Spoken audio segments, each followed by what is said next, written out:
Tie a pattern called the Big Bear Baetis. It's actually a very effective pattern for mayfly nymphs. And this was made by a man named Bear Goode that actually used to be a San Juan river guide. And he's very well known in the area of the San Juan. He also has some shops, flies in some certain shops around there. And this is one of them. And he actually has this pattern through Solitude Company. So today we're going to tie that for you. So first off, I'm going to use some 8/0 size light Cahill thread, and uni thread is what I'm using. And I'm also using a curved nymph hook, and this is a size 18 Firehole Stick 718.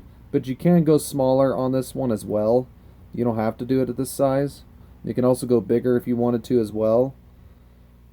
A little bit bigger, like a size or two bigger usually on these. So my first step is to work it down the shank of the hook. And make sure when you start it, get it about a third from the eye. A third of the way down from the eye. So that's usually how I do that. And I take like a few pheasant tail fibers here. And I'm using a natural color, but you can also use other colors too if you wanted to. To imitate whatever mayfly nymph you're imitating. So, and then the next step is to, once you get that wrapped in pretty good, I usually make very close wraps to each other, about a couple wraps in between, kind of like what I'm doing here. And I want to make sure that these wraps are as evenly spaced as I can, you know, because I don't want it to. And also when you wrap over these, make sure you don't wrap over one time, over the pheasant tail fibers. And you know, so basically you don't want to build too much bulk up is what you want. So the next step is to take my whip finisher here, and either you do a light whip finisher or a half hitch knot. Really you're just trying to hold the thread in on this, because this is a two-threaded fly, and that's really, this is the first part of the fly, so that's your body of it for right now. Then your next step is to take this this dark brown thread, kind of just start it here, and I start the dark brown thread, and I'm using UTC 70 denier thread.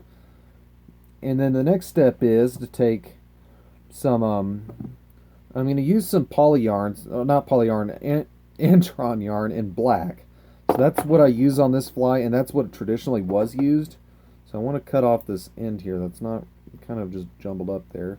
But anyways, you take this yarn here, and you want to take this, and what I do is I usually take it and I kind of get it started on the hook here, and if you have to, you can pull it back to make it shorter, and that's what I usually do. I don't want it making it past the eye of the hook here.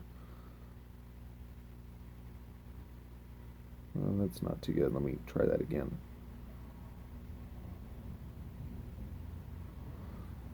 And I'm just going to wrap this on like this. And I'm going to wrap it and wrap it and wrap it. Make sure it's...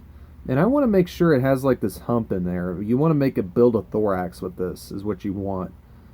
A decent sized thorax. Not too bulky, but at the same time you want to make it, you know, make it look like a real thing, you know.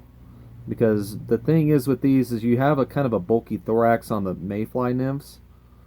So that's what I typically do on these.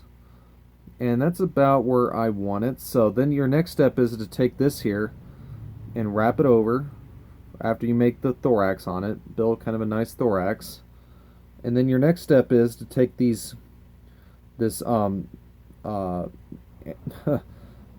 anton yarn, and you take this thing, these strands of anton yarn, and you want to split them. You want to get them as even as you can. If you don't get it perfect, that's okay, and it doesn't really, the fish don't really care too much on that. But I try to get it even because of the fly tiring me. So then you take this thing here, and I cut it just past past the thorax of the fly here. I try to get it just past that, just for, you know, just to keep it proportionate. And if you have to, you can I also tend to miss a few every time I've done this one. So if there's a couple strands that are a little bit longer than the other, just, you know, clip them off to length. And then your next step is to take this here and make sure you do a whip finish on it to finish it off. And then that's it. And all the next step is, and all you have to do with this is you take, I just take a drop of head cement, get it open. It's a little, you know, stuck to the cup there, or no, not the cup, the cap there. So then I take this and I take it on my bodkin. I want to make sure I want to make just a little drop of it. I don't want too much of it on there. And let it kind of sink in. And that's it. That's how you tie Big Bear Baetis. A very effective pattern for tailwaters. And I actually like it. And it's not that hard to tie. And it doesn't require too many materials. And that's it. Thanks for watching.